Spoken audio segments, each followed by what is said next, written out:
Bonjour et bienvenue sur ma chaîne Savoir et Influence. Alors comme son nom l'indique, il est important de savoir d'où l'on vient pour savoir où l'on va, n'est-ce pas? Cette chaîne aura donc pour objectif de mettre en lumière les grandes réalisations des personnes de la communauté noire et ce dans différents domaines tels que la science, l'éducation, la recherche, la santé, la mode et dans bien d'autres. Nous aborderons également l'entrepreneuriat et les opportunités d'affaires à saisir pour se faire énormément d'argent, notamment à travers le digital, le e-commerce et dans d'autres secteurs d'activité. Aussi, cette chaîne aura pour but de motiver et de mettre en avant l'importance d'investir en soi à travers le développement personnel. Nous allons découvrir notamment des messages, des histoires inspirantes et positives, ainsi que des conseils sur l'attitude à adopter pour être épanoui et heureux. Alors restez à l'affût et soyez inspirés. Dans cette vidéo, nous irons à la rencontre d'un homme fort, un patriote, un panafricaniste dans l'âme, qui a su se démarquer par sa bravoure et sa détermination. Je vous présente Ibrahim Traoré, le président de la transition du Burkina Faso. Le 30 septembre 2022, le capitaine Ibrahim Traoré a mené un coup d'État militaire au Burkina Faso, renversant ainsi le gouvernement de Paul-Henri Sandaogo Damiba. Le 21 octobre 2022, Ibrahim Traoré a prêté serment en tant que président de transition et chef de l'État du Burkina Faso. Il a également été nommé chef suprême des forces armées burkinabées, faisant de lui le plus jeune chef d'État au monde. Je vous raconte son histoire, c'est parti. Ibrahim Traoré est né en 1988 à Bondokui, au Burkina Faso. Il a fréquenté l'école primaire de sa ville natale et l'école secondaire de Bobo Dioulasso, la deuxième ville du Burkina Faso. Après l'obtention de son baccalauréat à Bobo Dioulasso, il part pour Ouagadougou, la capitale du Burkina Faso. Inscrit à l'université de Ouagadougou, il obtient une licence en géologie fondamentale et appliquée en 2009 et sort major de sa promotion. Il passe ensuite le test d'entrée à l'académie militaire Georges Namoano à Pau, dans le sud du Burkina Faso, réputé former l'élite de l'armée burkinabé. Plus tard, en 2009, il s'est enrôlé dans l'armée burkinabé, où il impressionne rapidement ses supérieurs et est envoyé en formation anti-aérienne au Maroc. En 2014, il est promu lieutenant.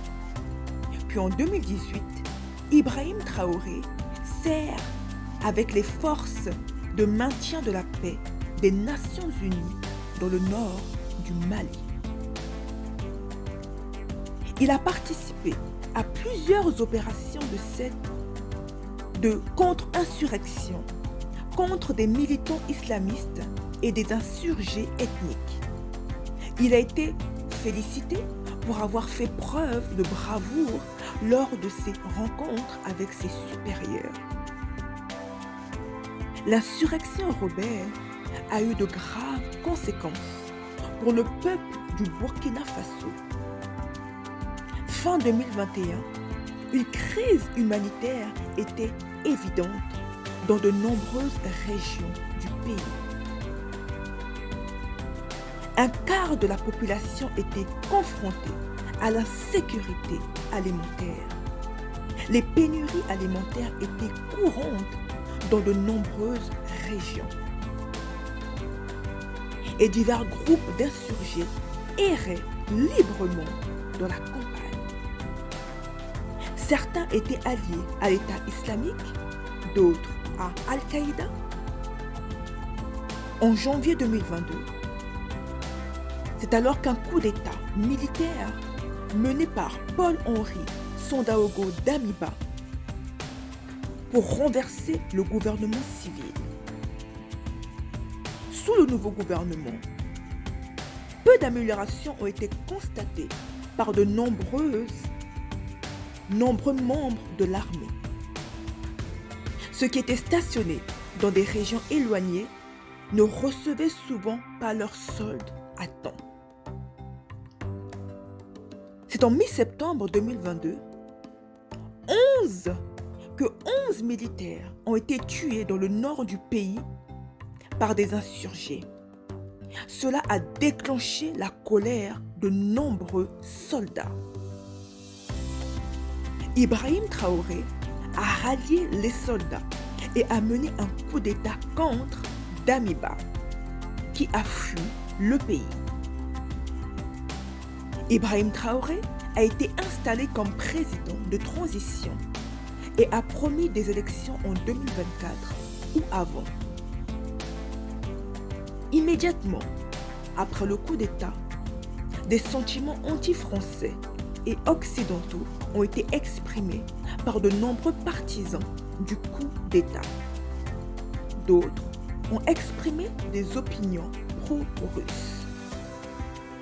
Dans sa déclaration de prise de pouvoir à la télévision nationale, le capitaine Ibrahim Traoré a indiqué, je cite, « Les forces vives de la nation seront convoquées incessamment à l'effet d'adopter une nouvelle charte de la transition et de désigner un nouveau président du Burkina Faso, civil ou militaire. » Il a assuré que leurs actions visent uniquement à, je cite, « poursuivre notre idéal commun avec l'ensemble du peuple burkinabé, à savoir la restauration de la sécurité et l'intégrité de notre territoire. » Fin de citation. À la lecture et à l'écoute du parcours du capitaine Ibrahim Traoré, nous ne pouvons que reconnaître et saluer sa bravoure à toute épreuve, de son attachement à sa patrie, à sa communauté, à son continent. Par le respect de ses valeurs et principes, en mettant l'humain au cœur de ses décisions. Cette attitude nous rappelle un peu celui de ce grand homme qui n'est plus à présenter, Thomas Sankara. Souhaitons bon courage et bon succès à ce panafricaniste et patriote dans l'âme, Ibrahim Traoré. Merci d'avoir regardé la vidéo. Alors, si vous avez aimé cette vidéo, n'hésitez pas à liker, à la partager et à vous abonner à ma chaîne Savoir et Influence. Restez à l'affût, soyez édifiés et à la prochaine découverte.